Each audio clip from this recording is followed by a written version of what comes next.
Bismillahirrahmanirrahim. Alhamdulillahilladzi arsala ilaina nabiyyan karima hadiyan wa bashira wa sirajan munira fatahhara bihil qulub wa anara bihid durub wa jama'a bihi syattati ba'da at-tafarruqi wad-diyat. Wassalatu wassalamu ala sayyidina al-khalq wa khatimil anbiya'i wal mursalin Muhammadin bin Abdullah alladhi asyraka bi ba'tsatihi al-hidayah wa anqasha'a bi qudumi dhalamil jahiliyah. Assalamualaikum warahmatullahi wabarakatuh.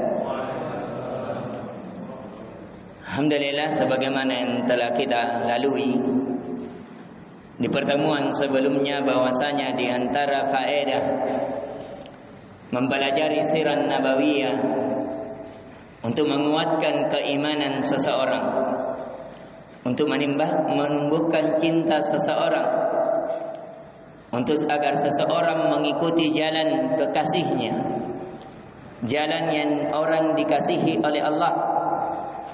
Karena bagaimana mungkin seseorang bisa mengikuti orang yang dikasihi sedangkan dia tidak mengenalnya. Kemudian di pertemuan sebelumnya kita telah ingatkan bahwa faedah mempelajari sirah nabawiyah dinukil oleh para ulama ada ribuan faedah. Dan di pertemuan sebelumnya alhamdulillah kita telah membahas bahwa mempelajari sirah nabawiyah kita mempelajari baik dari syama'ilih, dari paras Nabi sallallahu alaihi wasallam, bahwa Nabi sallallahu alaihi wasallam parasnya tidak gemuk, tidak juga kurus kerempeng, tapi dia di pertengahan, tidak terlalu tinggi, tidak juga pendek, tapi dia berada di pertengahan. Bahwa Nabi sallallahu alaihi wasallam rambutnya tidak lurus seperti orang yang bonding, tidak juga keriting. Akan tetapi Nabi sallallahu alaihi wasallam rambutnya berada di pertengahan, belah dua, dan panjangnya sepanjang telinga atau sepanjang dengan bahu. Dan Nabi sallallahu alaihi wasallam kepalanya itu tidak begitu besar, tidak juga kecil, kurus, tinggi, tidak. Tapi dia di antara keduanya perawakan yang terindah. Dan mata Nabi sallallahu alaihi wasallam tidak sipit, sebagaimana orang-orang Cina tidak juga terlalu besar sehingga seperti orang bola sekali. Tapi dia di pertengahan. Dan mata Nabi sallallahu alaihi wasallam putihnya putih bersih, tidak tercampur, dan hitamnya hitam bersih, tidak tercampur. Ada juga yang mengatakan bahwa bola matanya itu kekuning-kuningan keemasan. Dan Nabi sallallahu alaihi wasallam alisnya bersambung antara satu dengan yang lainnya, dan di ujungnya bagaikan ujung pedang, dan ujungnya bagaikan ujung pedang. Sebagaimana layaknya banyak orang yang pergi ke salon untuk mencabut bagian alisnya atau mencukur supaya kelihatan lebih indah. Itulah yang diinginkan, dikasih lancip. Tapi mencabut atau mencukur alis itu di antara hal yang dilarang. Nabi sallallahu alaihi wasallam melarang al-wasila wal washima wal mutawashima. Nabi sallallahu alaihi wasallam melaknat orang-orang yang menyambung, entah menyambung alisnya atau menyambung bulu matanya atau menyambung rambutnya. Dan Nabi sallallahu alaihi wasallam juga melaknat orang yang bertato dan ditato, dan begitu pula orang yang mencukur alisnya. Dan Nabi sallallahu alaihi wasallam adapun pada perawakannya, kulitnya itu tidak hitam seperti gelap, tidak juga terlalu putih sampai berbelang. Ada yang mengatakan bahwa Nabi sallallahu alaihi wasallam itu sawo-sawo matang. Dan Nabi sallallahu alaihi wasallam telinganya tidak begitu besar, sehingga modelnya gendut atau panjang, tidak juga begitu kecil sehingga seperti sesuatu yang ganjil pada badannya. Dan Nabi sallallahu alaihi wasallam bagian bahunya itu seperti kayak lari ke bawah, seperti orang yang suka mengangkat beban berat. Karena Nabi sallallahu alaihi wasallam memang pekerja berat, sebagaimana yang telah kita singgung. Dan Nabi tangannya kasar. Nabi tangannya kasar menunjukkan beliau adalah pekerja keras dan agak lebar. Dan Nabi sallallahu alaihi wasallam kakinya pecah-pecah. Itulah sebagaimana yang dikabarkan oleh Aisyah radhiyallahu anha. Ketika Nabi salat malam sampai bengkak-bengkak kakinya pecah-pecah, bagian tumitnya. Kata Nabi kata Aisyah, "Lima fa'alta dzalika ya Rasulullah, kenapa engkau lakukan itu? Bukankah surgamu telah dijamin, dosamu telah diampuni?" Kata Nabi sallallahu alaihi wasallam, "Ya Aisyah, afala an akuna abadan syakura." Wahai Aisyah, bukankah karena Allah telah mengampuni dosaku, menjamin surgaku, saya menjadi orang yang pandai bersyukur dengan bentuk dia memperbanyak ibadah kepada Allah. Dan Nabi kalau salat malam pernah satu rakaat sekitar 6 sampai 7 juz. Karena pernah diikuti oleh Anas dari keponakan Nabi sallallahu alaihi wasallam. Pernah Anas masih kecil tidur di rumah Nabi sallallahu alaihi wasallam karena istrinya adalah tantenya, sehingga dia tidur bersama Nabi sallallahu alaihi wasallam. Ketika dia melihat Nabi terbangun salat malam, maka dia pun ikut berdiri bersama Nabi, berdiri di sebelah kirinya Nabi. Maka Nabi menarik telinganya dan meletakkannya di kanannya. Di sini menunjukkan kalau orang salat berdua, maka seorang makmum berdiri di sebelah kanan.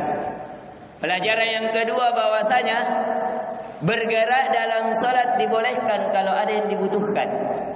Karena Nabi menarik telinga Anas dan meletakkan di sebelah kanan Nabi sallallahu alaihi wasallam. Kemudian setelah itu Nabi sallallahu alaihi wasallam membaca surah Al-Baqarah.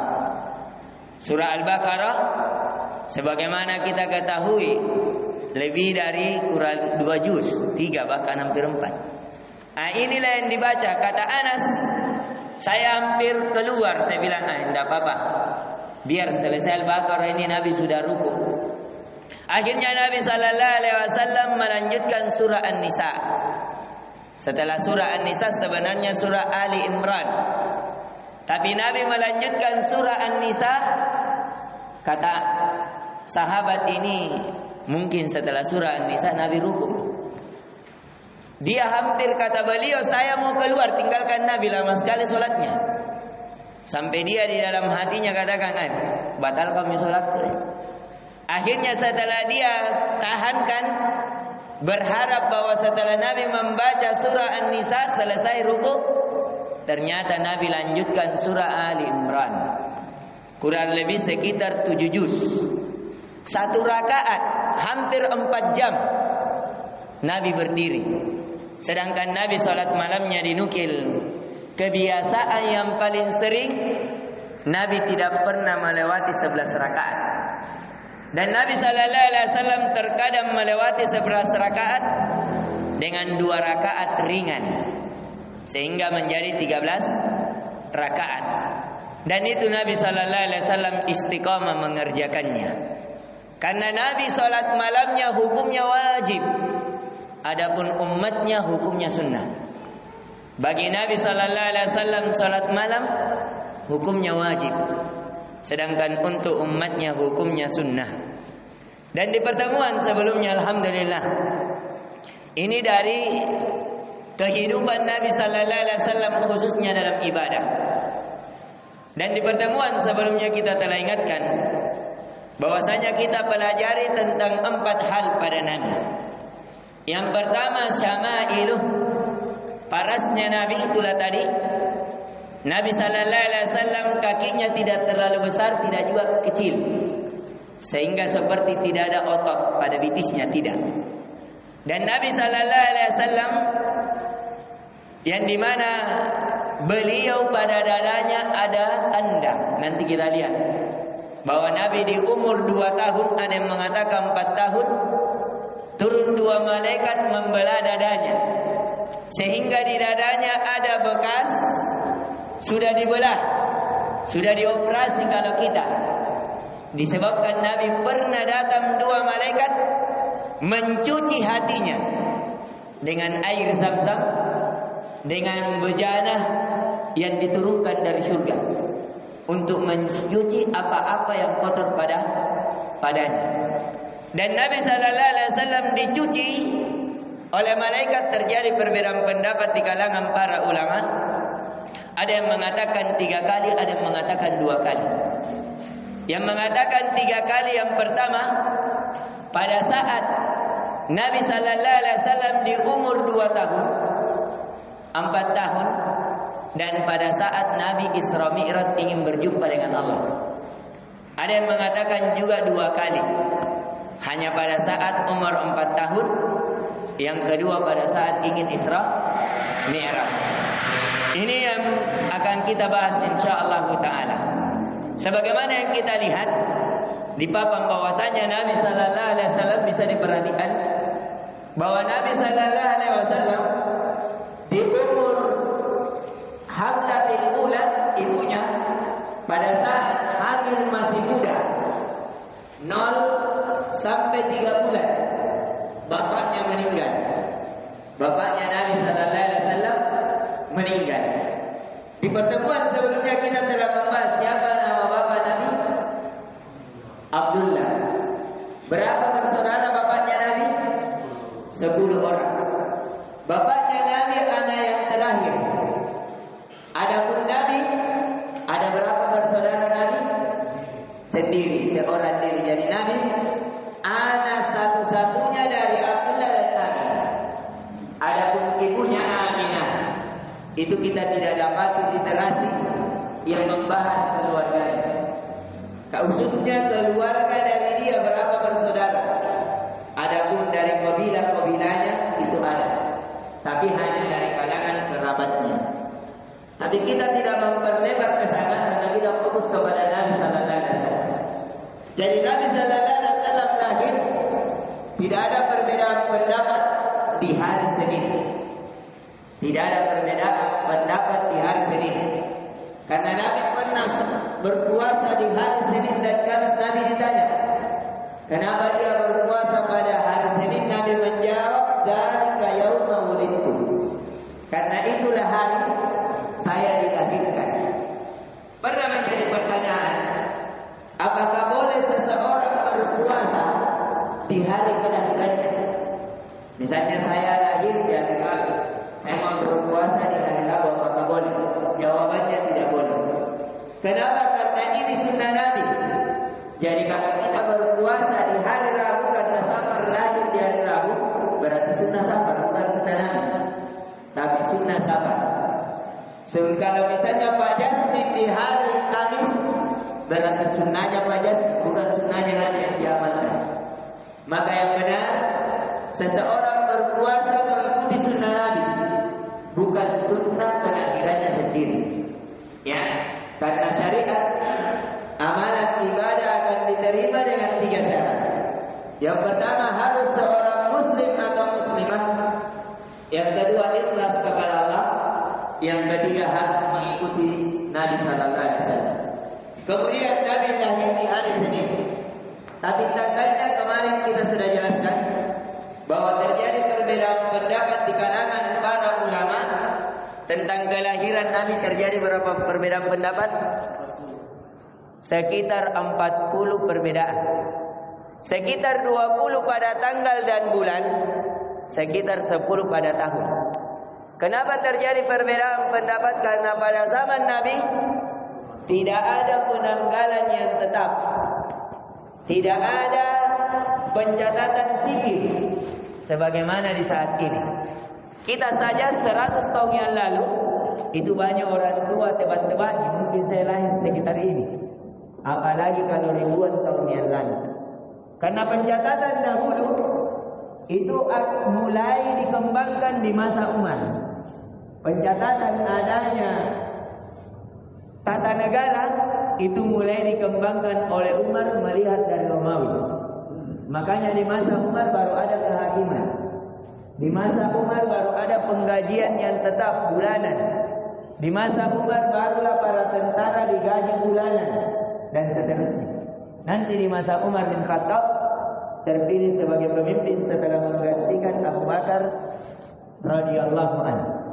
Kemudian Nabi sallallahu alaihi wasallam tapi paling kuatnya bahwa Nabi lahir di tanggal 8 atau tanggal 12 Rabiul Awal.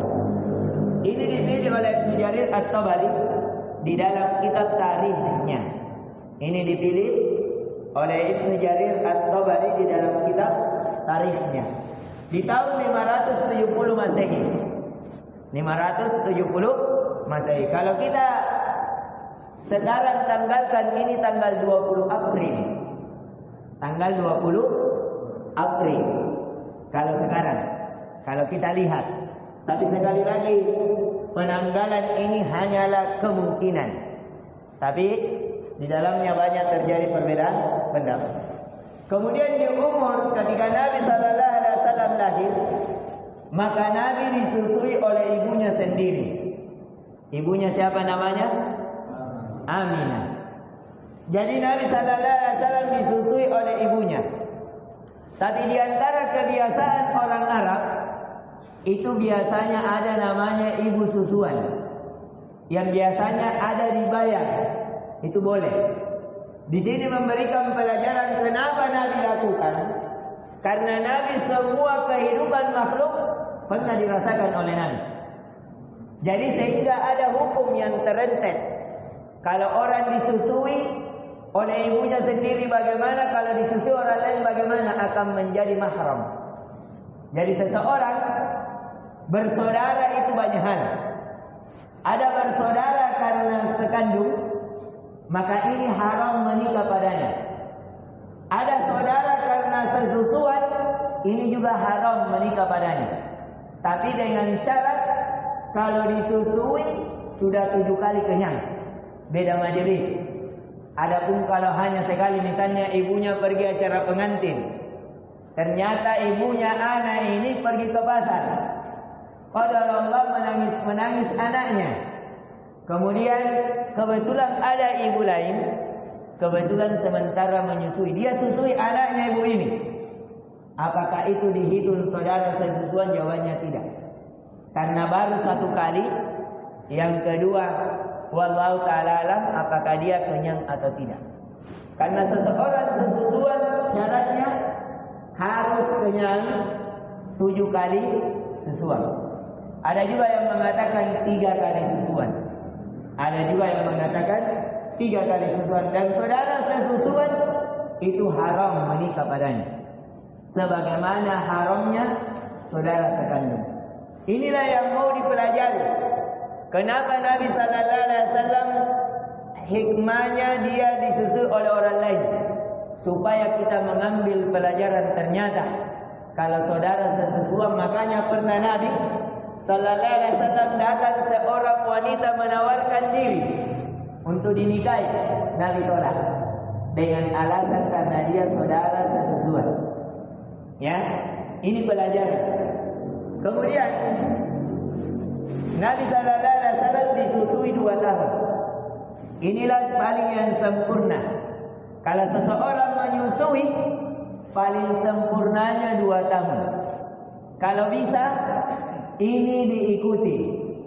Dan banyak kalau terkadang orang tua sulit untuk memisahkan dirinya dengan anaknya lebih dari ini. Apalagi terkadang ada seorang anak menyusui lebih dari 2 tahun. Akhirnya kenapa? Ibunya sendiri yang tersiksa luka-luka bagian tempat susuannya, karena sudah muncul giginya masih menyusu. Ya, ini seseorang juga dikatakan sesusuan kalau dia menyusui di bawah 2 tahun. Tapi kalau di atas 2 tahun baru menyusui, tidak dihitung sebagai sesusuan. Kecuali yang disusui oleh anak angkat Nabi sallallahu alaihi wasallam, maka ini kekhususan. Adapun yang lain tidak dihitung. Jadi kalau sudah dewasa kemudian menyusui, maka tidak dihitung bahwa dia saudara sepersusuan. Ini dipelajari di permasalahan pembagian warisan. Di permasalahan pembagian warisan. Jadi Nabi sallallahu alaihi wasallam disusui oleh 3 wanita. Oleh 3 wanita. Yang pertama ibunya sendiri namanya Ana. Kemudian yang kedua Suwaibah al-Aslamiyah. Suwaibah ini dia adalah budak dari pamannya Abi Lahab. Makanya anak Abi Lahab saudara dari bapaknya Nabi. Anaknya itu saudara sesuai dengan Nabi. Karena ada juga dari anak dari Abi Lahab ini yang disusui, sehingga saudara sepersusuan dengan Nabi sallallahu alaihi wasallam. Sama dengan Hamzah. Hamzah ini paman Nabi, saudara bapak Nabi, tapi dia juga disusui, sehingga dia saudara sepersusuan dengan Nabi, sekaligus omnya Nabi. Sekaligus omnya Nabi. Kemudian yang ketiga yang menyusui Nabi sallallahu alaihi wasallam Halimah Sa'diyah. Halimah As-Sa'diyah. As-Sa'diyah ini nama kampung dari Bani Sa'ad. Bani Sa'ad ini seperti kita di pesisir, misalnya Makassar, di daerah pesisir kayak Goa begitu, kayak misalnya Bontonompo atau Kajenet Ponto, tapi di daerah Sulawesi. Sama di Mekah. Jarak As-Sa'ad ini Bani Sa'ad di perkampungan, tapi dia daerah Tandus, bagian timur Mekah. Jaraknya sekitar 70 sampai 90 km. Kalau kita sekarang kayak baru ya, kalau tidak salah. Makassar baru sekitar 90 km ada? Ya, kurang lebih. Jadi Nabi di Mekah lahirnya, kemudian dibawa pergi ke di Bardu misalnya. Di sana Nabi sallallahu alaihi wasallam disusui, yang nama ibu susuannya adalah Halimah. Tapi As-Sa'diyah ini nasab karena dia dari Bani Sa'ad. Sama saya Safaruddin Al-Makassari. Safaruddin Al-Makassari. Yusuf Al-Makassari. Jadi kalau ada nama disandarkan ini namanya ya nisbah. Misalnya kalau bapak namanya Abdullah dari Bone, Abdullah Al-Buni. Abdullah Al-Buni. Ini namanya penisbatan. Sama dengan Nabi Muhammad Al-Quraisy. Nabi Muhammad Al-Quraisy dari Quraisy. Jadi penisbatan ini itu dinisbatkan kepada dari kabilahnya, baninya. Dan Nabi sallallahu alaihi wasallam itu diasuh oleh Halimah Sa'diyah selama 4 tahun. Selama 4 tahun. Terjadi ketika Nabi sallallahu alaihi wasallam di umur 2 tahun, Nabi sallallahu alaihi wasallam bermain di pekarangannya bersama teman-temannya. Ya, kalau umur 2 tahun kurang lebih ini anak tak umur berapa tahun? 7. Ini terlalu 3. Kurang lebih begini. Nabi sallallahu alaihi wasallam umurnya 2 atau 4 tahun bermain di pekarangan bersama teman-temannya. Yang dimana ketika itu turun 2 malaikat, kemudian memegang Nabi, kemudian langsung dibelah dadanya Nabi, sehingga teman-temannya yang lain kabur, melapor ke mamanya bahwa Nabi ada yang bunuh. Laporannya karena melihat darah dibelah dadanya. Akhirnya dia tiba-tiba dengan cepat, ibunya Nabi, ibu susuannya pergi ke sana melihat. Ternyata Nabi sallallahu alaihi wasallam sudah bermain sendiri. Akhirnya diperiksa darahnya betul. Ada bekas belahan pada darahnya, tapi malaikatnya tadi yang menyerupai manusia itu sudah pergi. Jadi di sini menunjukkan bahwa malaikat boleh menyerupai, boleh menjelma sebagai manusia. Sebagaimana yang datang tamunya Nabi Ibrahim, sebagaimana yang datang tamunya Nabi Lut, sebagaimana yang datang ketika Nabi Yusuf alaihissalam dan seterusnya. Kemudian Nabi sallallahu alaihi wasallam ketika dilihat maka membuat takut ibu susuannya. Takut kenapa-napa anaknya orang. Akhirnya dia pulangkan ke ibunya. Ada yang mengatakan di umur 2 tahun dia pulangkan. Tapi karena dia masih sulit berpisah, padahal waktu menyusuinya sudah habis, karena sudah 2 tahun, akhirnya dia meminta kembali ke mamanya Nabi Aminah, agar ini anak kalau bisa ditambah, karena selama saya susui ini anak, semakin berkah rezekinya, semakin terasa cukup kehidupannya. Padahal Nabi ketika disusui tidak bayar, karena dia termasuk orang yang miskin, tidak ada bapaknya. Berbeda dengan orang-orang yang disusui, mungkin dia berikan kacang, dia berikan tambakau, membelanja supaya bagus juga gizinya, susunya, orang yang menyusuinya. Tapi Nabi tidak. Tapi karena tidak ada yang mau susui, tidak ada yang bayar, Halimah Sa'diyah dengan lapang dada, hatinya senang melihat anak tersebut, akhirnya dia susui. Di umur 2 tahun dia kembalikan ke ibunya, tapi masih berat untuk berpisah. Akhirnya dia tetap meminta agar Nabi tetap bersama dia. Akhirnya diberikan sampai umur 4 tahun. Di umur 4 tahun terjadi lagi pembelahan sebagian riwayat. Tapi yang lebih benar bahwasanya Nabi sallallahu alaihi wasallam diberi pada saat umur 4 tahun saja. Itu yang lebih kuatnya. Biiznillah ta'ala. Kemudian ketika sudah dikembalikan, mamanya Nabi tidak ingin memberikan kepada Halimah, karena takut juga nanti ada apa-apanya anakku. Akhirnya dia tidak mau lepaskan lagi anaknya. Maka bersamalah Nabi dengan ibunya Aminah di umur 4 tahun sampai 6 tahun. Ketika di umur 6 tahun, maka ibunya berniat untuk membawa anaknya ini pergi berjalan-jalan ke keluarganya di Madinah, sekaligus untuk berziarah ke bapaknya, karena bapaknya Nabi itu dikuburkan hampir di kota Madinah. Hampir di kota Madinah. Akhirnya Nabi dibawa jalan-jalan di umur 6 tahun sama ibunya, berziarah di keluarganya dan keluarganya bapaknya. Anak-anak dibawa jalan-jalan, mungkin pulang kampung istilahnya. Walaupun kampungnya di Mekah, tapi dia kampung dari bapaknya di sana. Akhirnya Nabi sallallahu alaihi wasallam ketika dibawa, setelah jalan-jalan di Madinah, ternyata jalan pulangnya mamanya jatuh sakit dan meninggal di tengah jalan. Nama tempat meninggalnya mamanya Al-Abwa. Nama tempatnya apa? Al-Abwa. Abwa ini Mekah, Madinah, di tengah-tengahnya Abwa. Jadi Nabi berjalan dari Mekah menuju Madinah. Ketika telah berziarah, ziarah kubur dan berkunjung kepada keluarganya, ketika balik di tengah jalan mamanya jatuh sakit dan meninggal, dikubur di situ.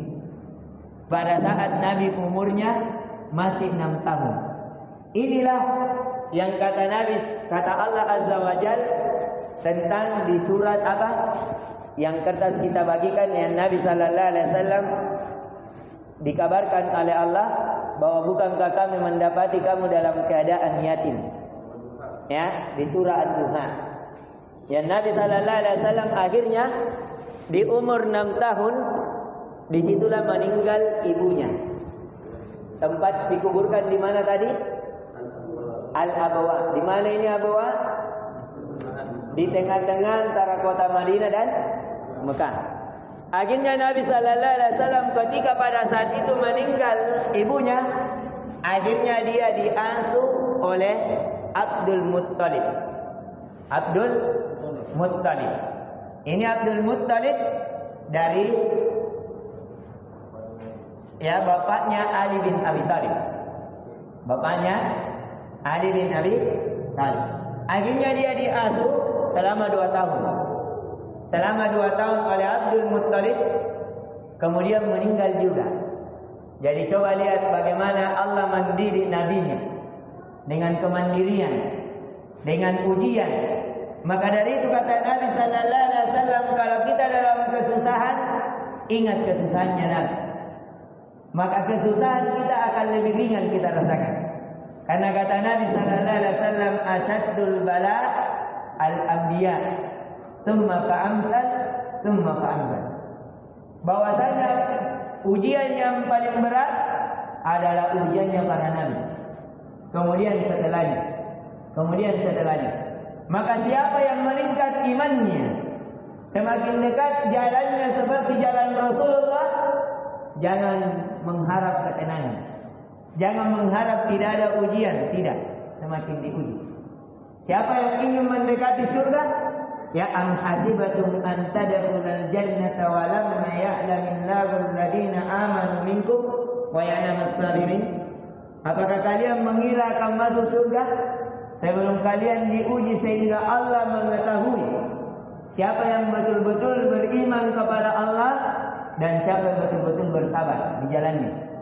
Maka pada saat di umur 8 tahun Abdul Muttalib meninggal. Maka Nabi diasuh oleh Ummu Aiman. Ummu Aiman ini budak dari bapaknya Abdullah. Jadi bapaknya punya budak. Dan budak ini itu dimiliki seutuhnya. Dan budak ini memiliki hukum tertentu, boleh digauli, boleh seperti dinikahi. Makanya Nabi, salah satu nanti istrinya melahirkan anak yang bernama Ibrahim, itu dari budaknya yang kemudian dia nikahi, kemudian menjadi orang yang dimerdekakan, melahirkan anak namanya Ibrahim. Melahirkan anak karena Nabi nanti memiliki 7 anak. 6 anaknya dari Khadijah, sedangkan yang satunya dari memiliki 7 anak, 6 dari Khadijah, yang satunya dari Maria Al-Qibtiyah. Inilah yang budak yang dihadiahkan. Insyaallah taala nanti kita akan lihat. Kemudian ketika umur 8 tahun Abdul Muttalib meninggal, maka Nabi diasuh oleh Abu Talib, omnya. Yang dimana Abu Talib yang akhirnya Nabi bersama dia dari umur 8 sampai 50 tahun. Dari umur 8 sampai 50 tahun. Di umur 9 atau 12 tahun, Abu Talib karena dia seorang pedagang, walaupun pedagangnya dia termasuk orang yang miskin, maka Abu Talib membawa jalan-jalan Nabi ikut berdagang ke Syam. Yang paling kuat bahwa pada saat itu Nabi sallallahu alaihi wasallam umurnya 12 tahun. Yang paling kuat bahwa Nabi pada saat itu umurnya 12 tahun. Akhirnya Nabi dilihat oleh seorang pendeta, seorang rahib, seorang istilahnya apa kalau dari agama Yahudi? Ya, rahib. Istilah bahasanya bahasa syar'inya rahib. Kalau dari Nasrani pendeta. Jadi dia dilihat, jadi Nabi ketika memasuki kota Syam. Jadi untuk masuk di kota Syam, di sana ada menara. Yang dimana rahib ini, disitulah tempat tinggalnya.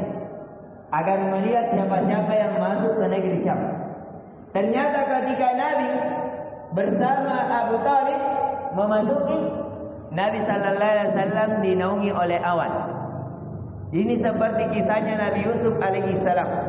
Nabi tidak terkena matahari memasuki kota Syam sehingga membuat heran rahib ini. Siapa anak ini? Ini adalah tanda bahwa Nabi yang terakhir, yaitu dia dinaungi awan masuk ke kota Syam. Akhirnya seorang rahib ini turun melihat, kemudian menanyakan kepada Abu Talib, anak siapa ini? Kata Abu Talib, ini anakku. Kata Abu Talib, kata rahib ini kamu berdusta. Anak ini dia meninggal bapaknya dan dia dalam keadaan masih kecil, masih yatim, dalam keadaan kandungan. Maka Abu Talib kaget, kenapa orang ini bisa tahu? Maka rahib ini memberikan wasiat agar anak ini dibawa pulang cepat. Karena kalau rahib yang lain tahu, orang-orang Yahudi tahu, maka dia akan dibunuh. Karena ini apa?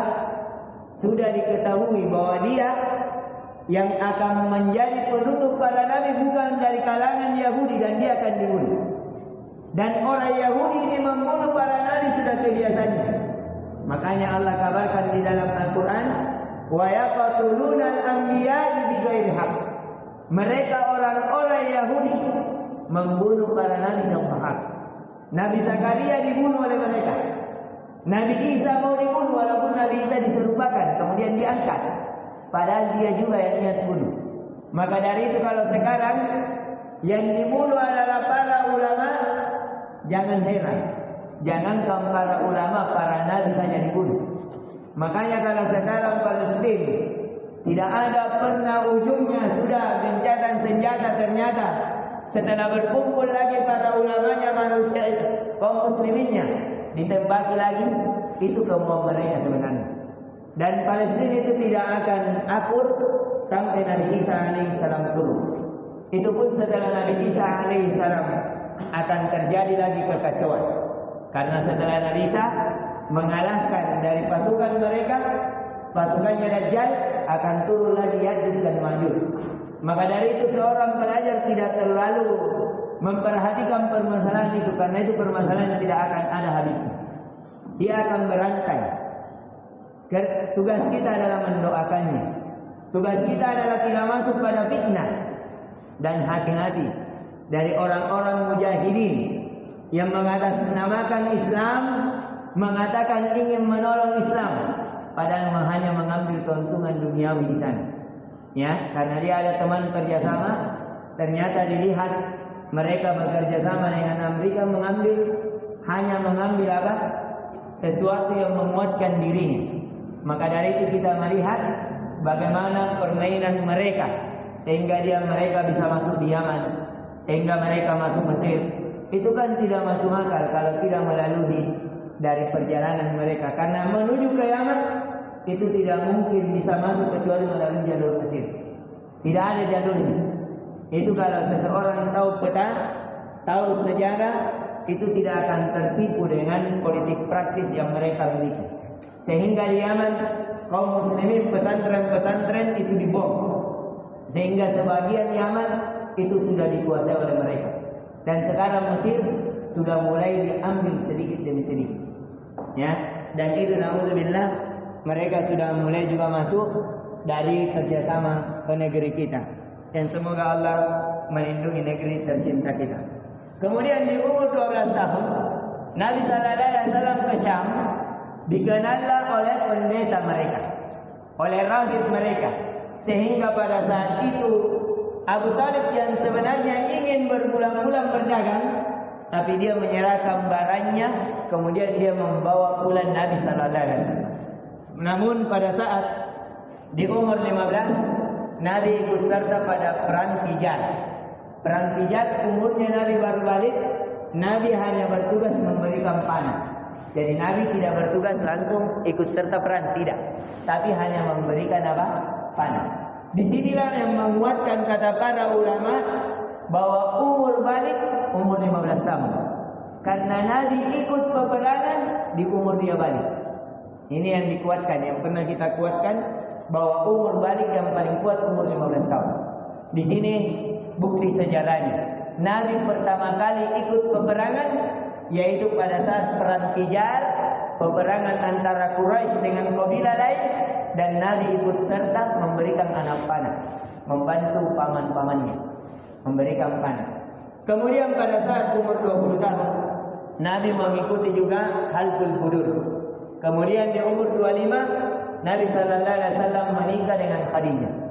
Nabi sallallahu alaihi wasallam menikahi Khadijah.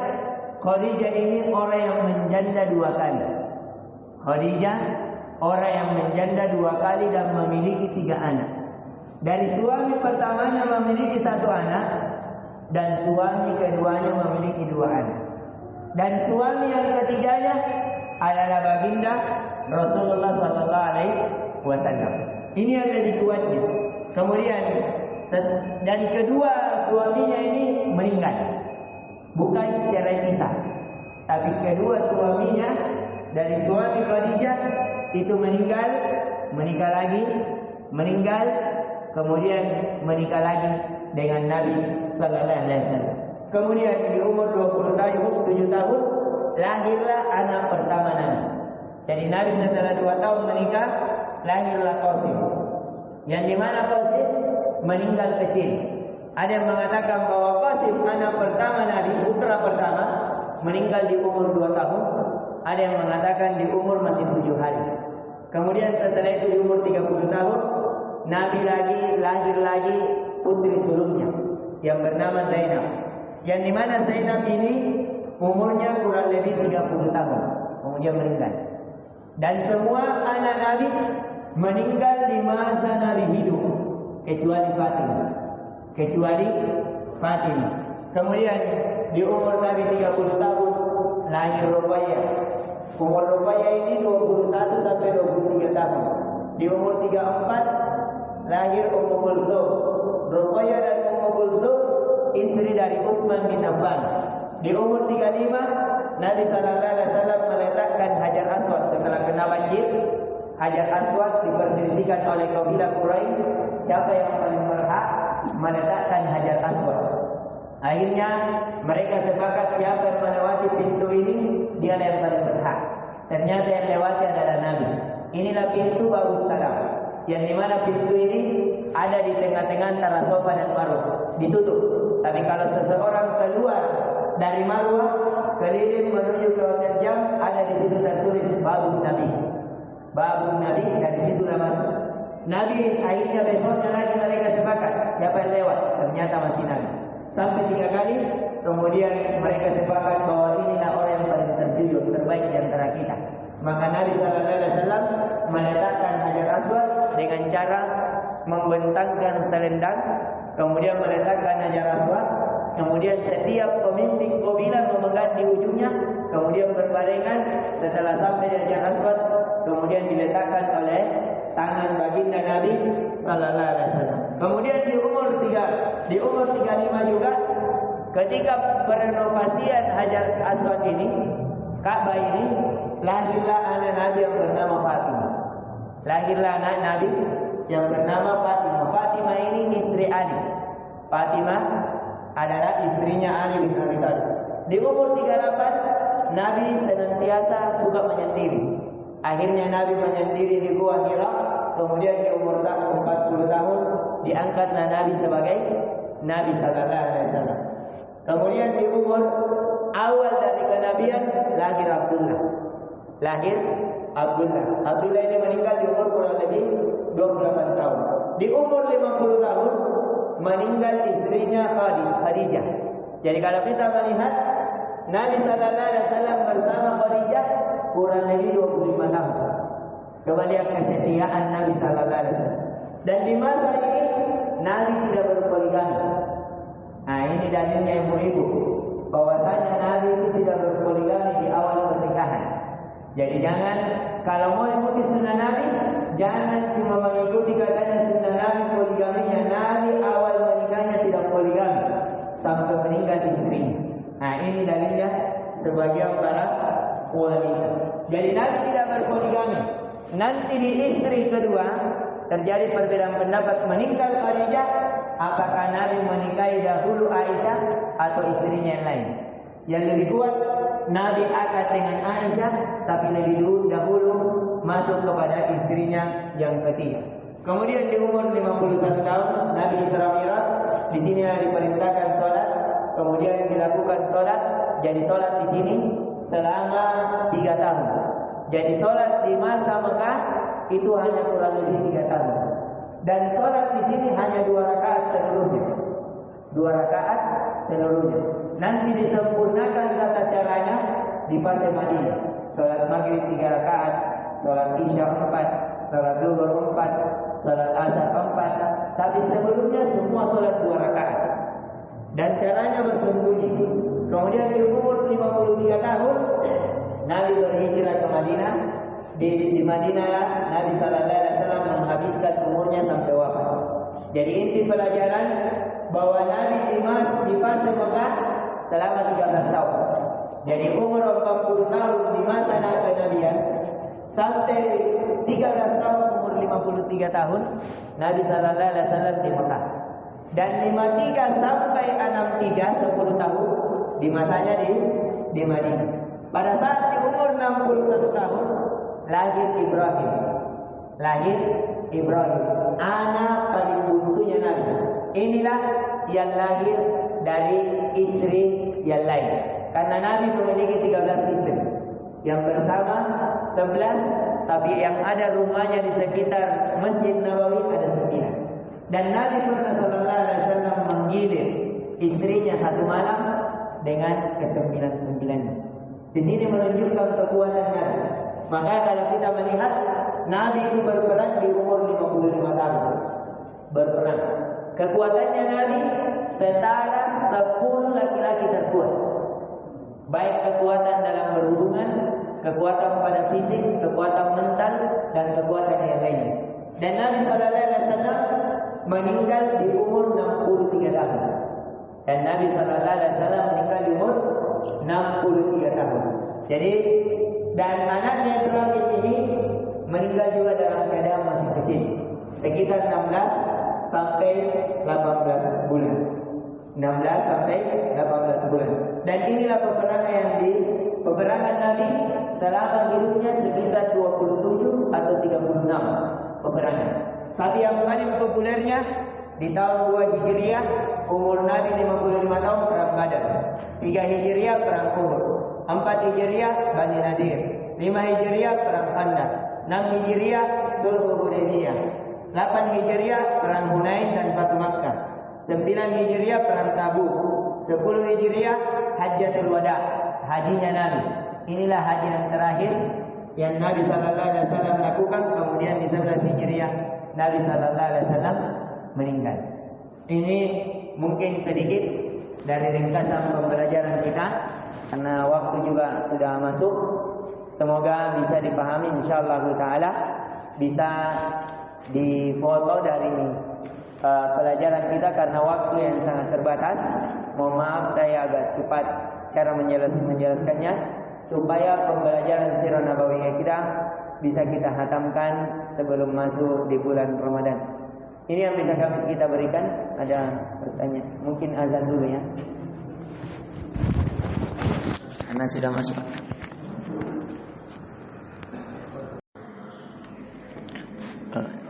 Guys, sedikit ada yang terluput bahwasanya Nabi sallallahu alaihi wasallam ini menikah dengan Khadijah.